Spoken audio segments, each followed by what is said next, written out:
Prabowo disambut hangat Macron saat tiba di Istana Kepresidenan Prancis.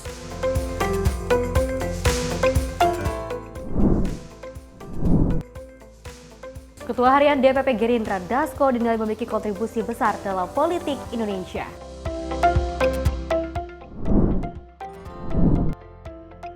Koalisi Indonesia Maju dipastikan solid dalam menghadapi pilkada mendatang.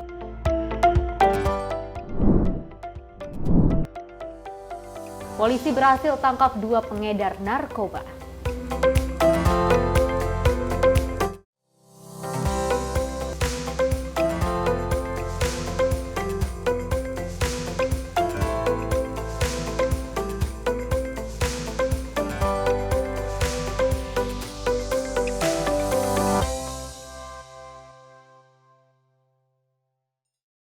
Halo, selamat pagi. Simpo TV, selamat pagi Andi. Selamat pagi Festi. Ya, pada pagi hari ini kita bisa ping-ping gitu kan, memberikan keceriaan untuk pemirsa di rumah. Dan tadi juga kita memberikan informasi-informasi menarik yang telah kita highlight.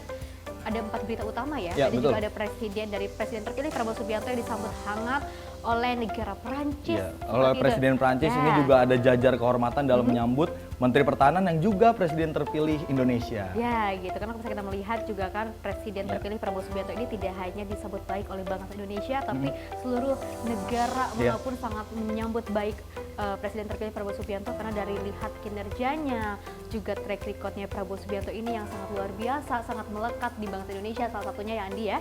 Dan tentunya informasi-informasi menarik lainnya terkait dengan perpolitikan Indonesia akan terus kami hadirkan untuk Anda. Ini dia Menyapa Pagi Simpo TV selengkapnya.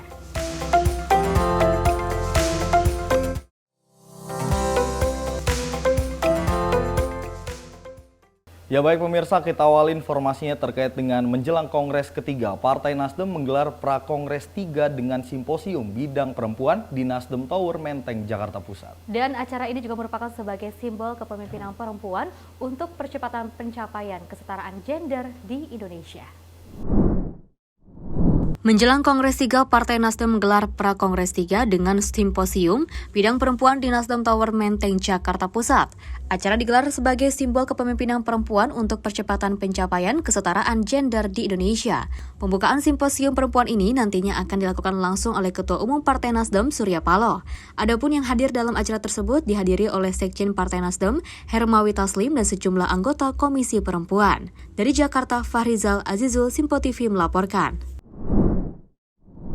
Ya, Ketua Umum Partai Nasdem Surya Paloh mengungkapkan bahwa perempuan seharusnya mempunyai peran lebih termasuk dalam memimpin partai. Dan dirinya juga mengatakan Partai Nasdem akan membuka ruang seluas-luasnya untuk kaum perempuan. Hal tersebut disampaikan langsung oleh Ketua Umum Partai Nasdem Surya Paloh saat menghadiri simposium Perempuan Nasdem di Tower Nasdem Jakarta Pusat. Surya Paloh mengatakan bahwa komitmen partainya terhadap kesetaraan gender sudah tidak perlu diragukan lagi. Kaum perempuan dinilai layak dan pantas dalam memimpin sebuah partai. Menurutnya ada banyak hal yang bahkan menunjukkan sosok perempuan lebih unggul daripada laki-laki. Ketabahan hati, ketangguhan yang luar biasa. Itu justru bisa amat sangat mempengaruhi proses perjalanan kehidupan kebangsaan kita. Permasalahan-permasalahan sosial itu bisa diperankan oleh pergerakan kaum perempuan itu. Jangan salah. Jangan itu permasalahan hanya dianggap permasalahan kaum laki-laki, nggak ada. Maju mundurnya juga aspek interaksi sosial, nilai peradaban, kehidupan kebangsaan kita. Kaum perempuan juga ikut itu di situ. Ikut kontribusi dan ikut bertanggung jawab. Karena posisi dan perannya yang sudah sedemikian rupa. Jadi ya inilah yang merefleksikan pikiran-pikiran yang menjadi saya pikir sumbangsi motivasi untuk kaum perempuan pergerakan Indonesia ini maju terus, bergerak terus ya. Bapak tadi sebut soal ini Pak, tadi Ketua Umum yang seharusnya perempuan juga, itu tadi gimana? Lebih baik perempuan? Iya. Gimana itu Pak? Dukungan atau gimana? Ya, bisa aja. Jadi tidak ada halangan. Ya kan, ketua umum di partai bisa aja misalnya. Presiden aja udah ada kaum perempuan, apalagi ketua umum partai. Artinya ini komitmen inklusivitas dalam partai Pak Paloh sendiri. Ya kalau memang memungkinkan.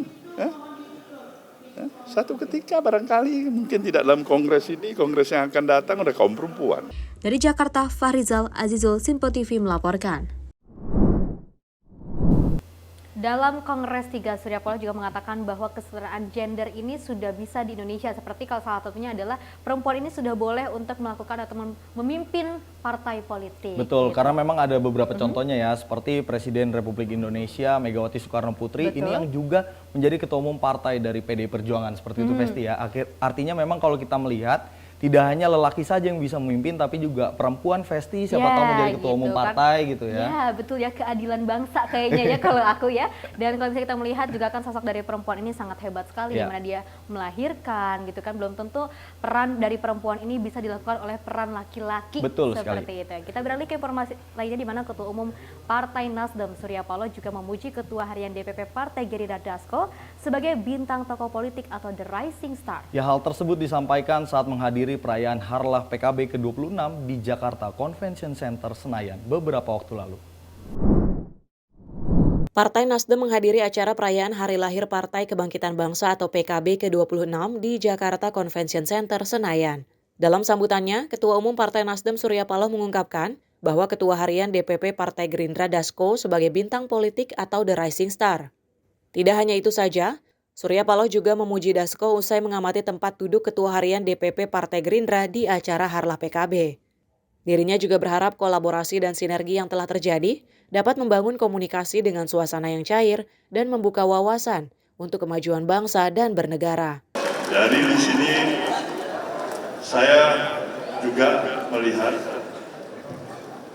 begitu hebat diatur suasana protokoler tempat duduk yang ada. Ketua Umum PKB di tengah, yang senior sebelah kanan, tokoh yang luar biasa, Bung Dasko, kita berikan tepuk tangan.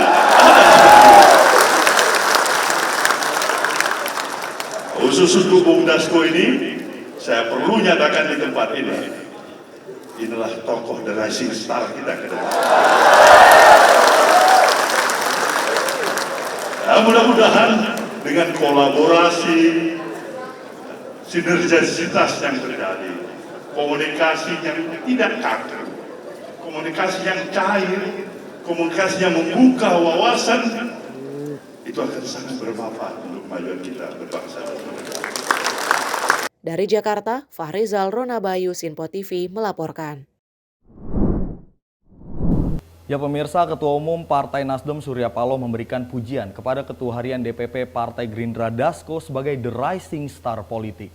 Dasko dinilai memiliki kontribusi besar dalam merajut Koalisi Indonesia Maju serta menstabilkan situasi politik pasca Pilpres yang sangat dinamis. Direktur Eksekutif Trias Politika Strategis Agung Baskoro juga mengatakan apresiasi dari Surya Paloh itu adalah hal yang pantas diungkapkan kepada Dasko. Ketua Harian DPP Gerindra Dasko tengah menjadi perhatian publik usai disebut oleh Ketua Umum Partai Nasdem Surya Paloh sebagai the rising star politik. Hal itu dikatakan Surya Paloh saat menghadiri perayaan HUT PKB ke-26 beberapa waktu lalu. Pujian itu disampaikan Surya Paloh setelah mengamati tempat duduk Dasko dalam acara Harlah ke-26 PKB. Sebab posisi Dasko berada di tengah, di antara Ketua Umum PKB Muhaimin Iskandar alias Caimin dan Surya Paloh. Direktur Eksekutif Trias Politika Strategis Agung Baskoro menilai, Dasko adalah sosok yang memiliki kontribusi besar dalam perpolitikan di Indonesia. Menurutnya, mengkondisikan internal Koalisi Indonesia Maju maupun di luar koalisi adalah hal yang tidak mudah dan hanya bisa dilakukan oleh politisi yang memiliki jam terbang tinggi. Penyebutan Bang Dasko ya sebagai the rising star oleh Bang Surya Paloh ini menunjukkan begitu besarnya kontribusi ya dedikasi Bang Dasko selama Pilpres maupun sebelumnya karena merajut ya koalisi baik di internal Koalisi Indonesia Maju maupun di eksternal pasca Pilpres bukan hal yang mudah. Butuh jam terbang, butuh pengalaman politik dan seni politik tingkat tinggi untuk memastikan bahwa konsolidasi terjadi di Kim ya dan bisa terus menopang pemerintahan Presiden terpilih Prabowo Subianto sekaligus juga bisa menjaga harmoni dengan kekuatan-kekuatan politik di luar Koalisi Indonesia Maju. Karena stabilitas politik nasional penting agar pembangunan bisa berlangsung lancar. Dan Bang Dasko ditengarai punya peranan yang signifikan dan itu terendus dengan baik oleh Bang Surya sehingga memberikan apresiasi setinggi-tingginya kepada Bang Dasko, dan saya kira ini hal yang positif, hal yang baik ya, karena di antara sama elit politik bangsa terjalin ya, komunikasi politik yang positif dan saling menguatkan satu sama lain. Meski memberikan pujian, Surya Paloh tidak menjelaskan secara rinci alasan di balik pujian tersebut. Apakah ini merupakan pertanda bahwa Partai Nasdem akan bergabung dalam pemerintahan Prabowo Gibran? Komunikasi yang terjalin antara Dasko dan Surya Paloh diyakini berjalan sangat baik dan diharapkan dapat membawa pemerintahan ke depan berjalan dengan lancar. Dari Jakarta, tim redaksi Sinpo TV melaporkan.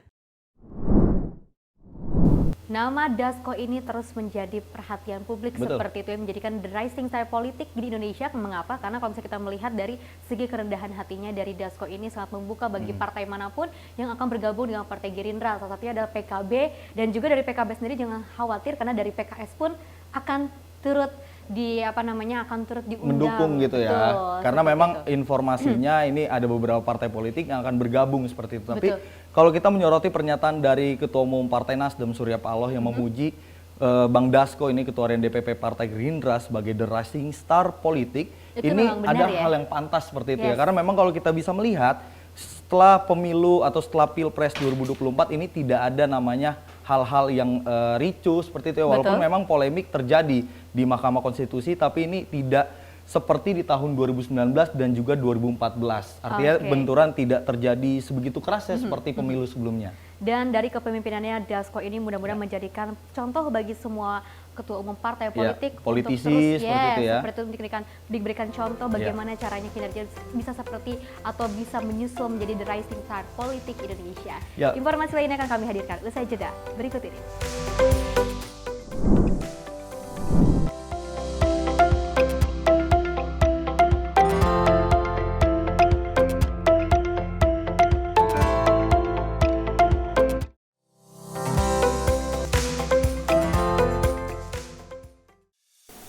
Salam jumpa pemirsa, Anda menyaksikan Sinpo Sepekan bersama saya Syam Hakung. Beragam informasi selama sepekan kami sajikan untuk Anda. Rangkuman berita yang menjadi sorotan media massa siap menemani akhir pekan Anda bersama keluarga tercinta. Bersama saya Syam Hakung, kita jelang informasi selengkapnya untuk Anda. Kami hadirkan Sinpo Sepekan setiap minggu pukul 6 pagi hanya di Sinpo TV. Halo, salam jumpa pemirsa. Kami kembali hadir dengan rangkaian informasi yang dihimpun dari berbagai penjuru dunia. Kami hadirkan rangkuman informasi terkini dari seluruh penjuru dunia hanya untuk Anda. Informasi paling penting dan sajian berita menarik kami sajikan hanya di Sinpo Dunia. Bersama saya Dewi Manik, inilah Sinpo Dunia selengkapnya untuk Anda. Jangan lewatkan Sinpo Dunia setiap Senin hingga Jumat di Sinpo TV.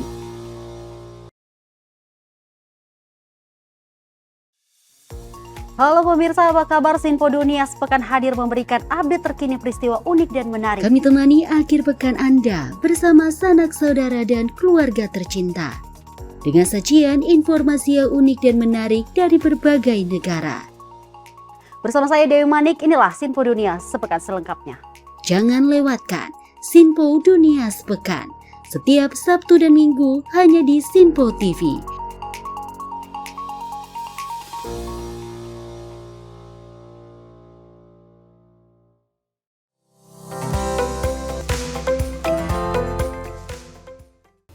Ya, selamat datang kembali pemirsa yang baru bergabung bersama kami di siaran kita ya di Sinpo TV. Tentu ini menyapa pagi, kita masih punya berbagai informasi, tentunya dengan seputar informasi politik karena ini menjelang pilkada seperti itu ya Vesti ya. Ini ada informasinya terkait dengan pencalonan Ketua Umum PSI Kaisang Pangarep di Pilkada 2024 masih dinantikan hingga saat ini. Dan isu pencalonan Kaisang di Pilkada 2024 masih jadi bahan perbincangan. Maju di Jakarta atau di Jawa Tengah? Berikut informasinya untuk Anda.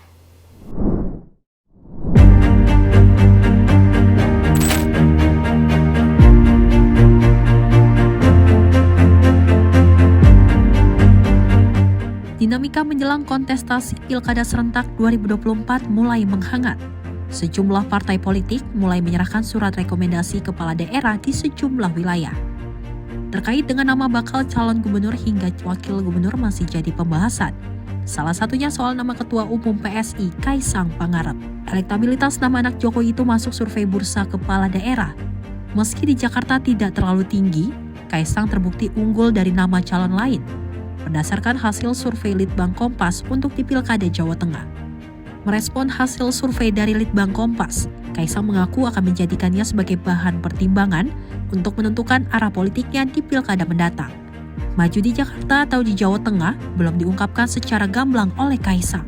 Lagi dan lagi, dirinya meminta semua pihak untuk menunggu kejutan di bulan Agustus mendatang. Jadi sekali lagi kita harus tahu Litbang Kompas ini kan salah satu surveyor yang saya kira paling kredibel di Indonesia saat ini, dan kami berterima kasih karena saya bisa melihat ternyata angka saya ada di situ. Jadi itu akan menjadi bahan evaluasi buat tim kami, karena kan di Jawa Tengah kami tinggi, tapi di sini kami agak sedikit lebih rendah. Bukan sedikit, tapi memang sangat rendah. Jadi nanti kami akan melakukan evaluasi antara tim Jakarta dan tim Jawa Tengah. Sabar. 27 Agustus ya. Ketua Umum PSI itu akhir-akhir ini tengah gencar melakukan safari dengan mengunjungi partai politik lain, Partai Golkar. Kedatangan rombongan Kaisang disambut langsung oleh Ketua Umum Golkar Erlangga Hartarto.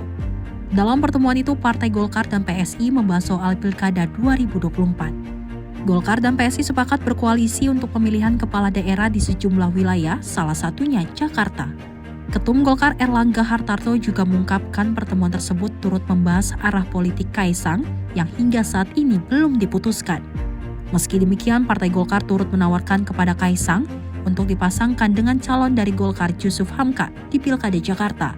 Golkar juga dipastikan siap mendukung Kaisang di Pilkada 2024. Dan kemudian yang berikut tentu rame berita tentang bagaimana Mas Kaisang selaku Ketum PSI mau didorong kemana. Tadi kami bertukar pikiran dalam, lebar, luas. Kesimpulannya masih ada waktu untuk memutuskan. Masih ada waktu 2 bulan. Tetapi apabila kesempatan itu ada dan Mas Kaisang siap untuk maju, Partai Golkar akan mendukung. Karena masih sampai 27 Agustus, maka tentu masih melakukan evaluasi. Sehingga tentunya tadi seperti saya sampaikan, seandainya Mas Kaisang memilih Jakarta, kita siapkan infrastrukturnya, Bapak Alun, untuk mendukung. Rangkaian politik Kaisang juga tak hanya ke Partai Koalisi Indonesia Maju. Ketua Umum PSI Kaisang Pangarep juga menemui Presiden PKS Ahmad Saiku di kantor DPP PKS Jakarta Selatan pada Senin 8 Juli 2024. Kedatangannya itu dalam rangka silaturahmi dan mencari kesepahaman politik, sekaligus membahas potensi kolaborasi termasuk untuk Pilkada serentak 2024. Selain PKS, Kaisang juga turut mengunjungi kantor DPP Nasdem pada 22 Juli 2024. Dalam kesempatan itu, Kaisang bertemu dengan Ketua Umum Nasdem Surya Paloh. Selain melakukan silaturahmi, pembahasan terkait Pilkada juga turut dibahas keduanya. Partai Nasdem mengaku siap mendukung penuh Kaisang Pangarep jika akan maju di Pilkada Jawa Tengah. Kaisang dinilai sebagai sosok muda yang memiliki potensi besar. Jadi masalah Pilkada Jateng memang tadi Ketua Umum saya sudah sampaikan bahwa beliau sangat respect kalau Mas Kaisang maju di Jawa Tengah, Nasdem akan memberikan dukungan penuh kepada beliau karena beliau melihat potensi dari Mas Kaisang ini sangat besar untuk Jawa Tengah. Saya kira itu ya. Diketahui nama putra sulung Presiden Jokowi ini dilirik oleh sejumlah partai politik yang menginginkannya untuk maju di Pilkada serentak 2024. Selain Partai Golkar dan Nasdem, Partai Gerindra juga sudah lebih dahulu menyatakan siap untuk mendukung pencalonan Kaisang di Pilkada 2024. Sekjen Partai Gerindra Ahmad Muzani menyebut sosok Kaisang Pangarep dinilai sangat menonjol dalam beberapa hasil survei. Partai Gerindra sangat terbuka jika memang Kaisang ingin maju sebagai pendamping dari calon yang diusung oleh Gerindra di Jawa Tengah, yakni Ahmad Lutfi. Menurutnya duet pasangan Ahmad Lutfi dan Kaisang Pangarep akan sangat menarik. Sejumlah nama agak dominan, ada Mas Kaisang, ada siapa-siapa, tapi Pak Prabowo sangat mengkaji hal itu dan pada waktunya pasti akan diputuskan. Jadi di berbagai macam survei yang kami baca cukup menonjol. Menarik lah ya. Iya. Menarik ya. Ya boleh menarik. Menanggapi Partai Gerindra yang terbuka bagi dirinya untuk maju di Jawa Tengah, Kaisang mengucapkan terima kasih dan sangat menghormati dukungan tersebut. Terus tadi mengenai Jawa Tengah, saya terima kasih juga kepada Gerindra karena sudah membuka saya berpasangan dengan Pak Ahmad Lutfi. Tapi sekali lagi izinkan saya, karena nanti kan 27 Agustus ini masih 49 hari lagi, mohon ditunggu aja. Merespon arah politik Kaisang untuk di Pilkada Jakarta atau Jawa Tengah, Presiden Jokowi turut memberikan komentarnya. Menurut Jokowi, Jawa Tengah atau Jakarta sama bagusnya untuk Kaisang. Pernyataan tersebut disampaikan Jokowi sebelum bertolak ke Uni Emirat Arab dari Lanut Halim Perdana Kusuma Jakarta pada Selasa 16 Juli 2024. Di Jawa Tengah bagus, di Jakarta juga bagus, karena ini kan semuanya wilayah Indonesia. Singkat, padat, dan jelas, itulah respon Presiden Jokowi terkait putranya yang diisukan bakal maju dalam Pilkada 2024. Nama Kaisang santer masuk bursa pemilihan Gubernur Jakarta. Tak hanya di Jakarta, belakangan nama Kaisang juga masuk dalam kandidat potensial untuk Pilgub Jawa Tengah. Lalu kemana arah tujuan Kaisang? Semuanya akan terlihat pada tanggal 27 Agustus mendatang berdasarkan pernyataan Kaisang yang akan memberikan kepastian dirinya maju atau tidak di Pilkada serentak 2024. Dari Jakarta, tim redaksi Simpo TV melaporkan. Direktur Eksekutif Trias Politika Strategis Agung Baskoro menilai Ketua Umum PSI Kaisang Pangarep sangat unggul di Jawa Tengah dan ideal menjadi calon gubernur. Sosok Kaisang dinilai akan semakin memperkuat basis keluarga Solo dalam perpolitikan yang sudah terbukti dalam dapat membawa Jokowi dan Kaisang sebagai presiden dan wakil presiden. Ya, secara elektoral memang hasil survei menempatkan Kaisang lebih baik maju di Jawa Tengah. Karena di Jakarta elektabilitas Kaisang sebagai calon gubernur masih sangat minim.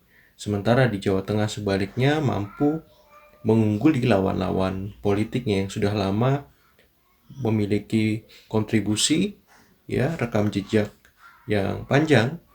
Nah, sehingga di titik ini alangkah ideal ketika Kaisang memilih untuk maju sebagai cagup di Jawa Tengah. Di luar itu, kita tahu bahwa keluarga Solo punya basis yang cukup solid ketika mampu memastikan Presiden Jokowi, kemudian Gibran Rakabuming Raka sebagai presiden dan wakil presiden. Nah, di fase ini saya kira kesempatan bagi Kaisang memperkokoh basis keluarga Solo untuk lebih solid dalam ruang lingkup yang lebih luas di Provinsi Jawa Tengah. Dan momen itu bisa dimulai ketika Pilkada Jateng akan dilakukan di 27 November 2024. Nah, otomatis pada saat itu kita akan melihat siapa yang lebih baik dan lebih mumpuni secara elektoral. Kaisang atau lawannya Kaisang yang diprediksi itu adalah dari Partai Demokrasi Indonesia Perjuangan atau PDIP. Demikian. Ya, urusan soal dukung-mendukung ini masih seputar dengan Kaisang ya. Ini ada Partai Nasdem yang memastikan akan mendukung penuh Ketua Umum Partai Solidaritas Indonesia atau PSI Kaisang Pangarep jika ingin maju di Pilgub Jakarta dan Jawa Tengah. Bendahara Umum DPP Nasdem Ahmad Saroni juga mengatakan sosok Kaisang merupakan bibit kepala daerah di Jakarta maupun di Jawa Tengah. Nama Ketua Umum PSI Kaisang Pangarep hingga saat ini kerap disebut-sebut dalam Pilgub Jakarta ataupun Pilgub Jawa Tengah. Beberapa partai politik pun mendukung Kaisang Pangarep jika ingin ikut berkontestasi dalam Pilkada serentak 2024. Bendahara Umum DPP Nasdem Ahmad Saroni mengatakan bahwa Partai Nasdem akan mendukung penuh Kaisang Pangarep dalam Pilgub Jakarta ataupun Jawa Tengah. Saroni menilai Kaisang memiliki kans yang cukup jika ingin maju di Pilgub 2024. Pasalnya berdasarkan hasil survei nama Kaisang unggul di Jawa Tengah. Tak hanya itu saja, dirinya bahkan menegaskan dukungan partainya kepada Kaisang merupakan perintah langsung oleh Ketua Umum Partai Nasdem Surya Paloh. Mana aja bagus lah, itu kan bibit ya, di bawah gua umurnya jauh, tapi itu adalah bibit untuk menjadikan seorang kepala daerah, baik di Jawa Tengah maupun Jakarta, punya probability yang cukup. Toh bagus gua di Jawa Tengah surveinya. Buat di Jawa Tengah itu kan Bang, kemarin dari Pak Surya Paloh itu kan lebih setuju, misal seandainya Mas Kaisang ke Jawa Tengah itu bakal didukung. Nah, di Jawa Tengah sendiri kan di sana ada Ahmad Lutfi kan, Kapolda Jawa Tengah, dan akankah Kaisang ini bakal dijodohkan sama Ahmad Lutfi atau Nasdem punya nama lain untuk dijodohkan dengan Kaisang? Yang pasti perintah Ketua Umum, Nasdem akan dukung Kaisang maju di Pilkada Jawa Tengah. Tapi belum tahu posisi apakah yang bersangkutan gubernur atau sebagai wakil gubernur. Tapi Nasdem memutuskan untuk mendukung Kaisang di Pilkada Jawa Tengah. Dari Jakarta, Fahrizal Azizul, Sinpo TV melaporkan. Nama Kaisang Pangarep ini hingga saat ini terus dinantikan oleh masyarakat Indonesia, apakah nantinya akan bergabung atau maju ke bursa Pilkada serentak 2024 di Jakarta ataupun di Jawa Tengah. Karena ini masih banyak sekali, ada beberapa dari partai politik yang sudah memberikan surat rekomendasi kepada Kaisang Pangarep, salah satunya ada Partai Nasdem yang sudah memberikan terang-terangan untuk mendukung Kaisang Pangarep untuk nantinya apakah akan di Jawa Tengah ataupun di Jakarta. Banyak sekali yang sudah mendukung. Banyak ya yang mencoba untuk men-spill akan mendukung anak dari Presiden Jokowi ini. Karena memang kemungkinan akan maju di pilkada ini memang cukup tinggi seperti itu ya, Vesti ya. Dan juga pemirsa, memang kalau kita melihat track record dari Kaisang, memang dalam politik belum ada, tapi kalau kita melihat dalam segi dia mengelola usahanya seperti itu, artinya memang ini dinilai oleh segelintir atau banyak partai politik ini dapat mendukung Kaisang untuk maju di pilkada seperti itu ya. Betul. Dan kalau bisa kita melihat juga kan dari Kaisang Pangarep atau Ketua Umum PSI ini juga mengatakan sebenarnya masyarakat ini bukan dilihat dari sosok figur Kaisangnya seperti itu, tapi juga melihat dari efek Joko Widodo. Tapi banyak juga yang mengatakan bahwa ini banyak sekali masyarakat Indonesia yang melihat dari figur Kaisang Pangarep yang mungkin dinilai memumpuni untuk maju atau memimpin salah satu kota, apakah itu di Jakarta ataupun di Jawa Tengah. Di Jawa seperti Tengah itu ya. Seperti itu. Tapi ya, tapi kalau kita melihat memang dinamika masih terus berjalan, Vesti, ini masih kita tunggu karena memang kalau informasinya dari Kaisang ini akan mengumumkannya paling lambat tanggal 27 Agustus. Artinya bisa jadi last minute akan diumumkannya. Ini yang kita tunggu ya pemirsa ya. Dan informasi lainnya terkait dengan Partai Solidaritas Indonesia atau PSI juga menyerahkan surat rekomendasi kepada 20 bakal calon kepala daerah untuk maju di Pilkada serentak 2024. Ya, penyerahan surat ini langsung dilakukan atau langsung diserahkan oleh Ketua Umum PSI Kaisang Pangarep. Menuju kontestasi pilkada serentak di bulan November yang akan datang, Partai Solidaritas Indonesia menyerahkan surat rekomendasi kepada 20 bakal calon kepala daerah. Penyerahan surat rekomendasi ini diberikan langsung oleh Ketua Umum PSI Kaisang Pangarep di DPP PSI Jakarta pada Kamis sore. Adapun penyerahan tersebut diserahkan kepada bakal calon bupati dan wakil bupati, serta wali kota dan wakil wali kota untuk maju di berbagai provinsi. Dari Jakarta, Fahrizal Azizul, Sinpo TV melaporkan. Ya baik pemirsa, politisi P3 Sandiaga Uno menyatakan tidak akan mengikuti kontestasi Pilkada Jawa Barat 2024. Sandiaga menyebut waktu yang terbatas serta luas wilayah menjadi salah satu alasan dirinya tidak maju dalam Pilgub Jawa Barat. Berdasarkan video yang diunggah lewat akun sosial media Instagram @sandiuno, Menteri Pariwisata dan Ekonomi Kreatif Sandiaga Uno menyatakan tidak akan mengikuti kontestasi pemilihan kepala daerah Jawa Barat 2024. Politikus P3 ini menyampaikan, waktu menjelang Pilkada Jabar 2024 yang tergolong sempit, serta masih banyaknya pekerjaan di kementerian, menjadi salah satu alasan dirinya tidak ikut serta dalam Pilkada Jabar 2024. Sandiaga juga menyebut butuh pengamatan dan juga sikap cermat untuk melihat permasalahan dan solusi bagi masyarakat Jawa Barat. Meski demikian, Sandi menyatakan dukungannya terhadap kontestan lain yang mendukung tema keberlanjutan untuk membangun Jawa Barat. Ya, jadi karena waktunya juga sudah tidak memungkinkan. Jawa Barat ini sangat luas dan populasinya sangat besar, maka di sini saya menyatakan bahwa saya tidak akan berkontestasi di Jawa Barat, walaupun nanti saya ingin berterima kasih kepada beberapa partai yang sudah menyampaikan minat berkolaborasi. Dari Jakarta, tim redaksi Sinpo TV melaporkan. Ya, kita beralih ke informasi lain yang pemirsa. Ketua Dewan Pembina Badan Pemenangan Pemilu Partai Golkar Idrus Marham membantah isu perpecahan yang terjadi di Koalisi Indonesia Maju dalam kontestasi Pilkada 2024. Dan menurutnya seluruh partai yang tergabung dalam Koalisi Indonesia Maju masih tetap solid untuk menghadapi Pilkada 2024 dan juga bertekad menang di sebagian besar daerah strategis. Politisi Partai Golkar Idrus Marham menjelaskan, sejak awal Koalisi Indonesia Maju telah berkomitmen untuk solid dalam menghadapi kontestasi Pilkada 2024. Idrus mengungkapkan, Koalisi Indonesia Maju juga berkomitmen untuk membicarakan segala dinamika politik yang terjadi. Ia pun menilai wajar jika dalam diskusi tersebut terjadi perbedaan pendapat dari masing-masing partai. Menurutnya, perbedaan pendapat di internal Koalisi Indonesia Maju bisa menjadi momentum untuk semakin mendekatkan satu sama lain, sekaligus membangun sebuah koalisi yang memang memerlukan proses panjang. Tidak benar. Saya katakan bahwa sama sekali anggota KIM, beberapa partai baik yang menjadi anggota di yang parlemen dan non-parlemen, utamanya yang akhir-akhir ini kan dibicarakan antara Gerindra dengan Golkar, ya utamanya itu sama sekali tidak, tetapi itu adalah sebuah dinamika dan itu menunjukkan bahwa terjadi perdebatan-perdebatan konseptual.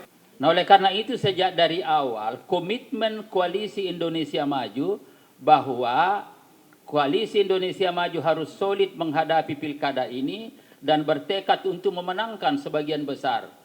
Ya, kita juga harus realistis, tidak mungkin semua, tetapi sebagian besar, utamanya daerah-daerah strategis yang baik langsung maupun tidak langsung secara politik praktis itu akan berpengaruh terhadap kehidupan kebangsaan kita. Nah, tetapi dari Koalisi Indonesia Maju telah berkomitmen bahwa apapun yang terjadi harus dibicarakan, harus dikomunikasikan dengan prinsip bahwa lebih baik kita berantem di dalam proses daripada nanti akhirnya kita saling salah menyalahkan. Dari Jakarta, Sri Dewi Andayani, Dava Mutia, Sinpo TV melaporkan. Isu-isu terkait dengan perpolitikan Indonesia, salah satunya terkait dengan dinamika Pilkada serentak 2024 ini sangat terus terasa hingga saat ini, di mana banyak sekali hoax ataupun berita-berita yang beredar terkait dengan Koalisi Indonesia Maju ini dikabarkan pecah seperti itu. Tapi kalau misalnya kita melihat dari pernyataan Partai Golkar, Indonesia Maju ini tetap solid ya, meskipun ada beberapa beda pendapat seperti itu kan maksudnya hal yang sangat wajar di yang namanya perhimpunan ataupun hal-hal tersebut seperti itu. Karena memang kalau berdasarkan pernyataan dari beberapa politisi dari Partai Koalisi Indonesia Maju, ini ada Partai Demokrat, kemudian juga ada Partai Golkar, dan juga kemarin juga ada partai dari Gerindra. Ini jangan disalahartikan ketika di dalam Koalisi Indonesia Maju partainya tidak bersama-sama dalam kontestasi pilkada, bukan berarti ini dapat ditarik ke isu nasional. Dan tidak bisa diartikan artinya di dalam Koalisi Indonesia Maju yang memenangkan Prabowo dan Gibran ini terpecah belah. Artinya itu memang dibantah sekeras-kerasnya oleh para anggota Koalisi Indonesia Maju. Betul, dan kita doakan mudah-mudahan ke depannya siapapun selain dari yang bergabung dengan Koalisi Indonesia Maju ini, partai politik manapun bisa terus mengembangkan sesuatu yang sangat solid dan juga bersama-sama. Informasi lainnya akan kami hadirkan usai jeda berikut ini.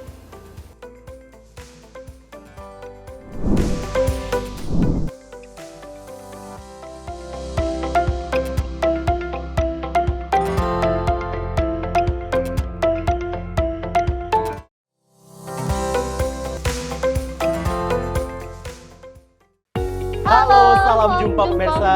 Senang sekali kita kembali hadir menjumpai Anda dalam Menyapa Malam ini. Rangkuman informasi berkualitas siap temani Anda di malam hari. Sajian berita teraktual yang menjadi pembicaraan kami hadirkan ke layar kaca.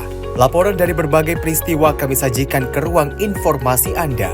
Kami hadirkan topik yang jadi sorotan dengan nuansa kekinian. Bangga sekali yang melihat sepak bola Indonesia akhirnya seperti itu. Selain main di Qatar, Presiden juga ikut ya, para menteri. Tapi bukan di Qatar. Ya, di Gorontalo. Ini di Gorontalo pada saat meninjau panen raya seperti itu, panen raya jagung di Provinsi Gorontalo. Dan kita berharap kok peristiwa-peristiwa seperti ini jauh-jauh lah ya, benar kan Andia?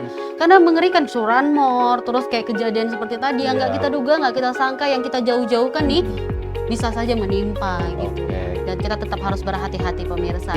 Saya Andi Rezaldi, saya Chef Hakung. Terima kasih sudah menonton. Selamat malam dan sampai jumpa. Saksikan selalu Menyapa Malam setiap Senin sampai Jumat pukul 20.00 waktu Indonesia bagian Barat hanya di Sinpo TV.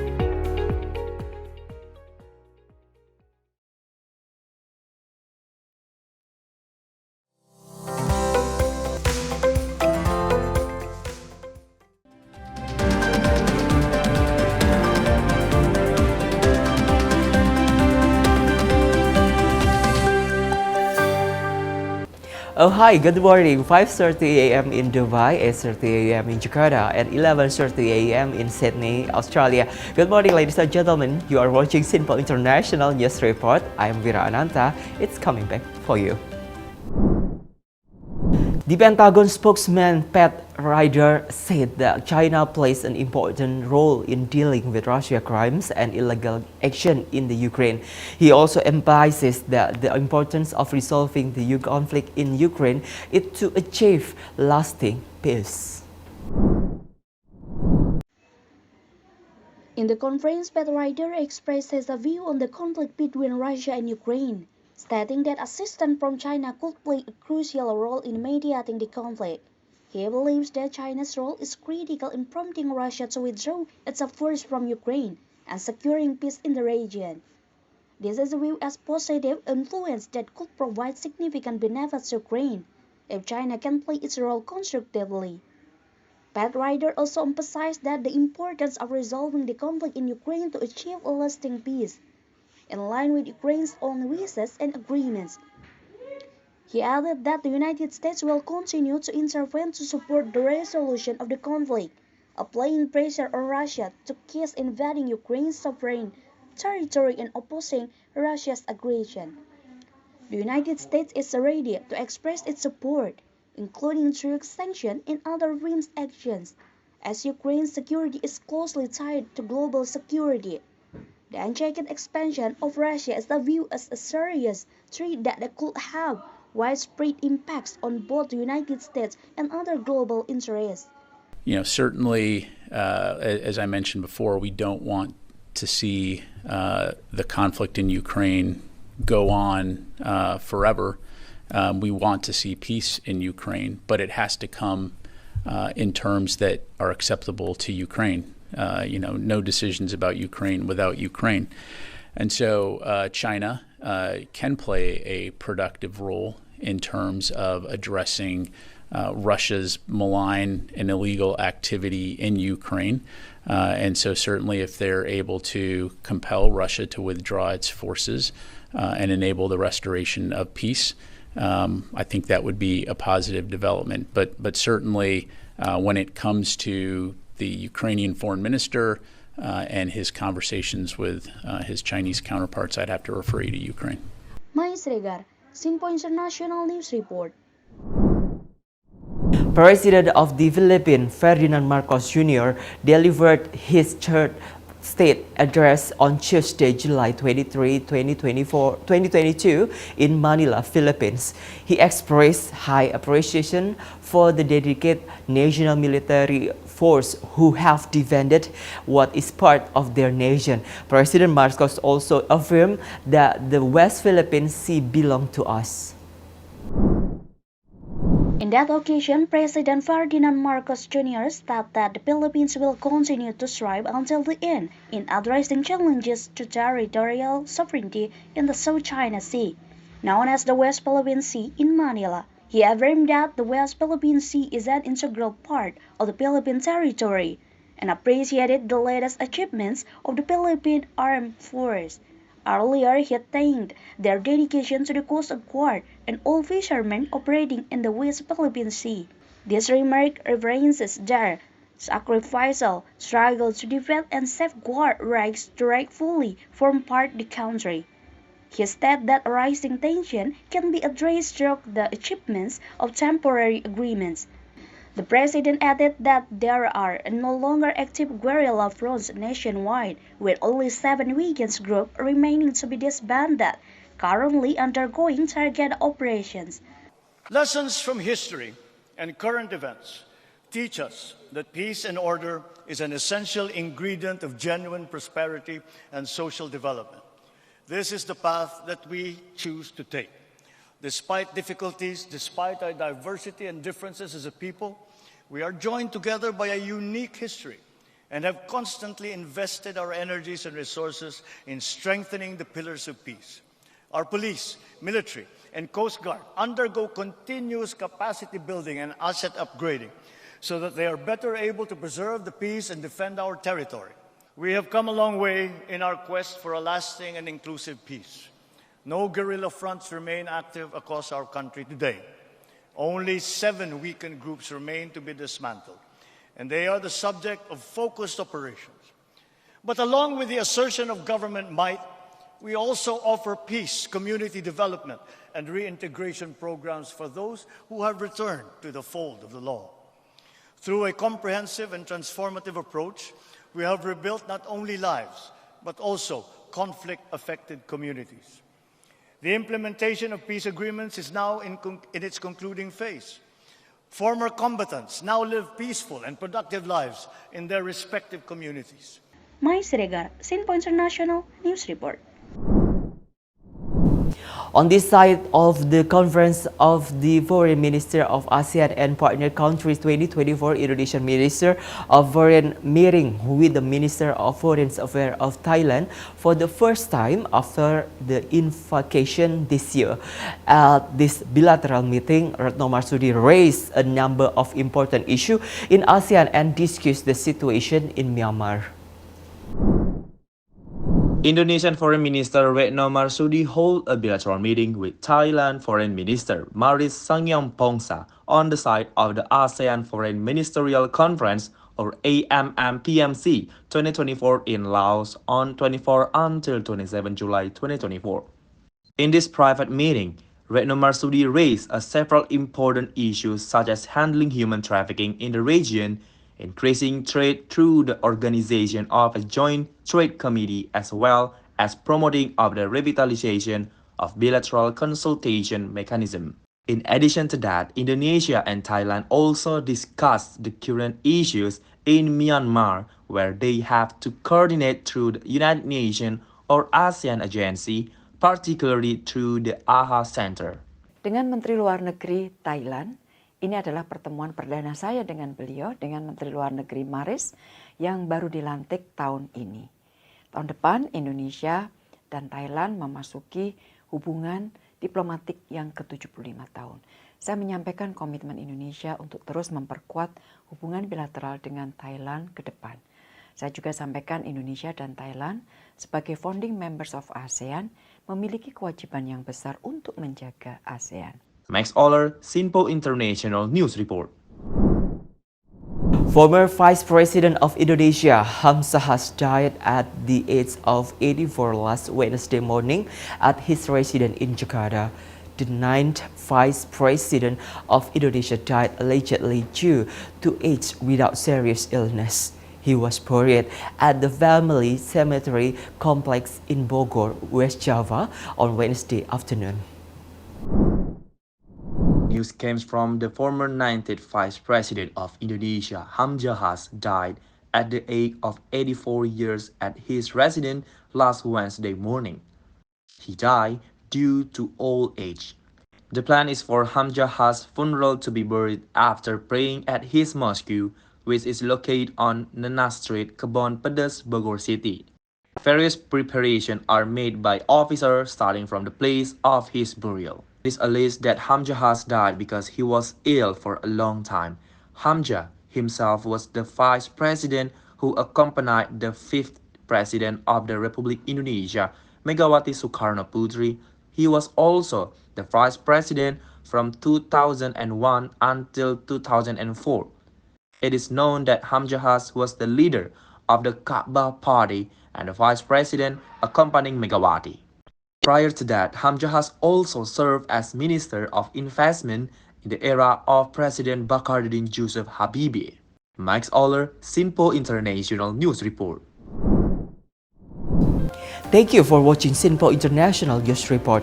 This program joining collaboration between Sinpo TV Indonesia and Fiery Media Dubai. Menyapa Pagi coming back to you and have a great day. Have a Friday.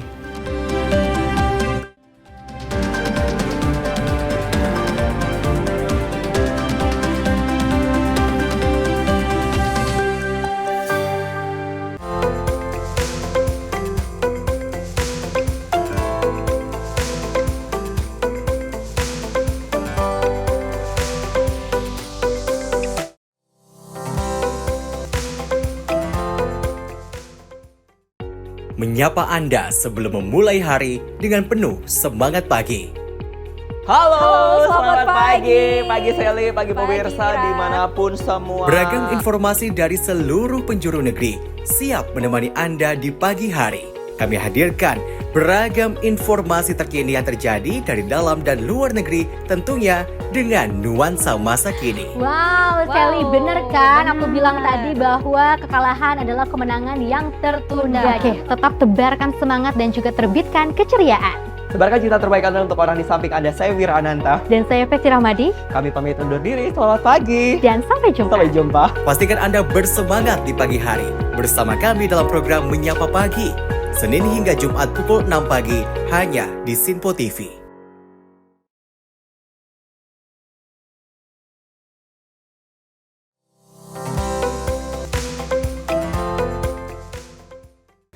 Terima kasih Anda masih bersama kami dalam Menyapa Pagi Sinpo TV dan selamat pagi bagi Anda yang baru saja bergabung bersama kami. Mudah-mudahan Anda bisa terus memberikan informasi untuk Anda dan Anda juga bisa terhibur oleh kita berdua dengan beberapa informasi yang kami hadirkan untuk Anda. Ya, seperti berita satu ini pemirsa terkait dengan informasi dari Menteri Pertahanan Prabowo Subianto, ini disambut hangat secara langsung oleh Presiden Prancis Emmanuel Macron di Prancis pada Rabu waktu setempat. Dan kedatangan Prabowo yang juga presiden terpilih disambut dengan prosesi jajar kehormatan kepresidenan Prancis.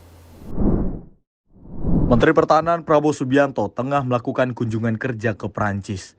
Dalam rangkaian agendanya, Prabowo mengunjungi Istana Kepresidenan Prancis dan disambut hangat oleh Presiden Prancis Emmanuel Macron.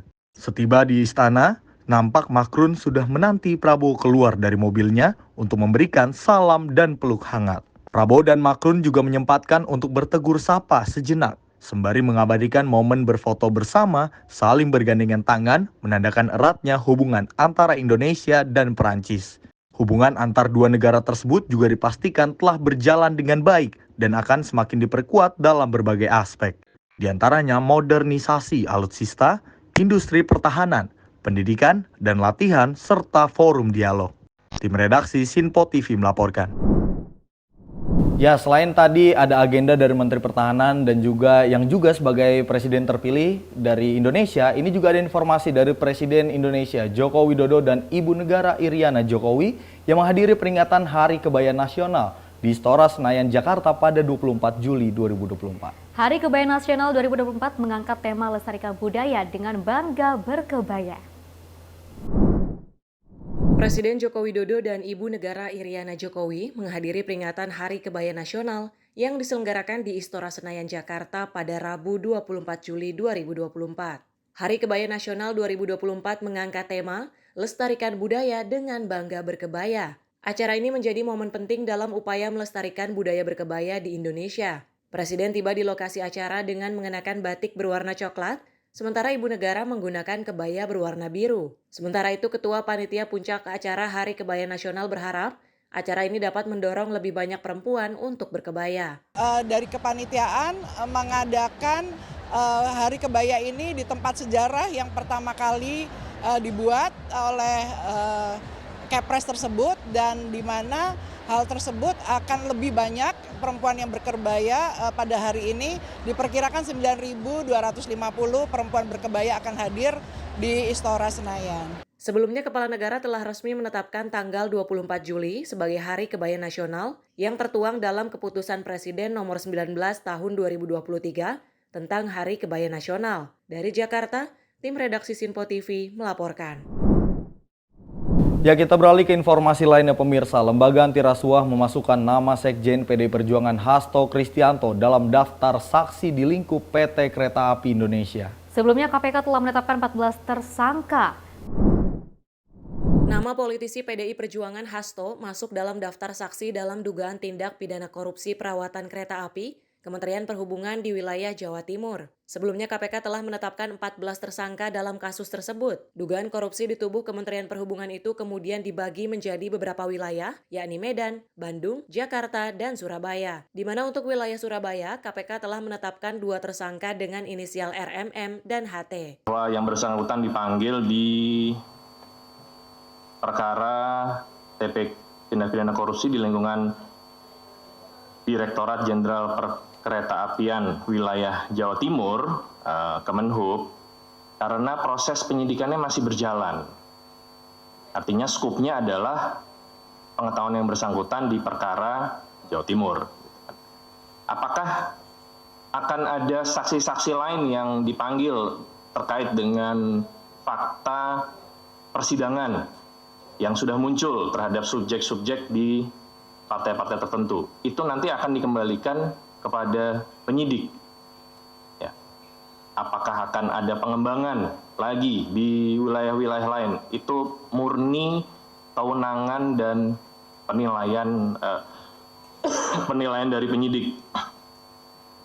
Saya hanya bisa menyampaikan, menginfokan hal-hal yang sifatnya sudah terkonfirmasi bahwa yang bersangkutan pasti ada kaitannya. Diketahui, Hasto pertama kali diminta jadi saksi dalam kasus korupsi PT Kereta Api. Setelah sebelumnya Hasto sempat dipanggil sebagai saksi dalam kasus yang menyeret mantan kader PDI Perjuangan Harun Masiku. Dari Jakarta, Dio Malau, Rizal, Sinpo TV melaporkan. Komisi Pemberantasan Korupsi membantah melakukan politisasi dalam memeriksa dan menggeledah rumah dari kader PDI Perjuangan. Lembaga anti rasuah itu juga menyatakan sudah menjalankan tugas sesuai dengan prosedur. Sejumlah nama politisi PDI Perjuangan menghiasi daftar pemeriksaan KPK. Ada yang jadi saksi, ada pula yang digeledah dan diduga terlibat kasus korupsi. Hasto Kristianto yang saat ini masih menjabat Sekjen PDI Perjuangan dipanggil 2 kali sebagai saksi. Pertama kasus Harun Masiku, dan yang kedua kasus pengadaan kereta api di tubuh Kementerian Perhubungan. Selain itu, rumah Wali Kota Semarang Hefearita Gunaryanti Rahayu juga digeledah beberapa waktu lalu. Ita diduga terlibat dalam 3 kasus, yakni dugaan korupsi pengadaan barang dan jasa, pemerasan pegawai negeri atas insentif pajak, serta gratifikasi. KPK menyebut seluruh proses sesuai prosedur hukum. Lembaga anti rasuah itu membantah adanya isu politisasi kasus dalam pemanggilan ataupun penggeledahan kader partai berlambang banteng. Ini adalah sebuah hal yang point of view yang menarik karena pada saat ini beberapa tersangka yang dilakukan penyidikan oleh KPK diduga sedang beratnya ke partai tertentu. Kembali lagi KPK menegaskan itu hanya kebetulan belaka karena memang alat bukti atau bukti permulaan yang cukup sedang ditemukan oleh penyidik di subjek, ya kita tidak berbicara subjek dari partai mana, tapi subjek tersebut diduga melakukan tindak pidana korupsi. Itu aja. Jadi klasifikasinya penyelenggara negara atau pihak swasta yang terkait dengan penyelenggara negara. Itu aja. Kalau teman-teman atau orang di luar mau bermain opini, ya KPK tidak bisa membatasi itu. Kami hanya berusaha mengumpulkan alat bukti sebanyak-banyaknya untuk kemudian dipresentasikan di persidangan. Disitulah nanti baru kelihatan apakah benar kerja penyidik, kerja jaksa ini atau cuman ngarang-ngarang.